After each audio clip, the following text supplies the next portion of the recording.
Grown men, elected political leaders fighting publicly over how their wives are being treated by their political rivals. The story begins with new reports in Israeli media that Prime Minister Netanyahu leaned on Walla News to publish a false report that the wife of his arch-rival, Minister Naftali Bennett, an Orthodox Jew, worked as a chef in a non-kosher restaurant.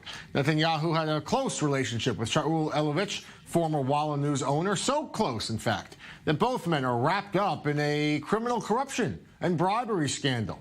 In response to the Chadashot News report alleging Netanyahu wanted Walla News to publish the report on Bennett's wife, Bennett fired back on Twitter saying, "Shame on you, Prime Minister. What you did was nasty and it was cowardly. You want to hurt my family. You owe my wife an apology."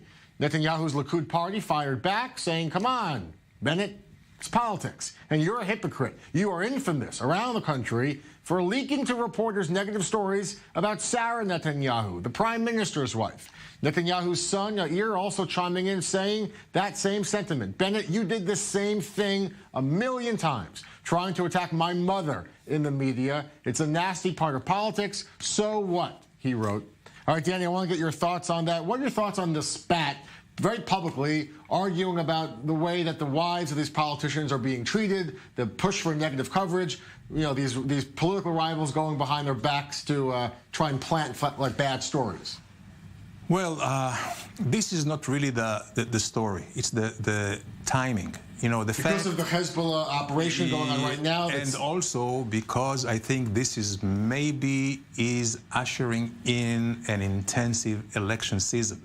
And basically, you know, this is really a blow, you know, below the belt, as we say here.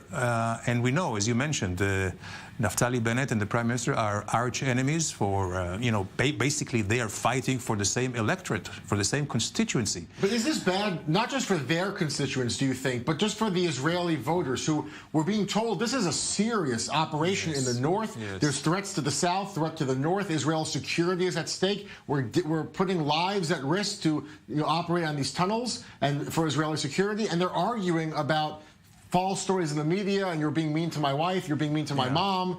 I mean, isn't this really petty? This is nonsense, absolutely petty, but, you know, it's not the first, and I'm afraid it's not going to be the last time that we will see leaks like that. Unfortunately, anymore, they do not pull any stops. And but they have to work together. They have the cabinet meeting on Sunday. They're part of the coalition. Absolutely. That's part of the system here. That you know, you have to work together ad hoc on issues, you know, that concern the state. And behind the scenes, you can quarrel and kick and try to score some points politically. I don't think this will change. The only thing that has changed is that we are stooping lower and lower as time progresses. But I mean, you're a diplomat, you are a professional, and you're trained in cooler heads prevailing. But, I mean, these men, their wives are being attacked, their families are being attacked, they hate each other personally, have for years. How can they put that aside in a security cabinet meeting and work together? Is that possible? It is. Well, because first of all, they have no other choice.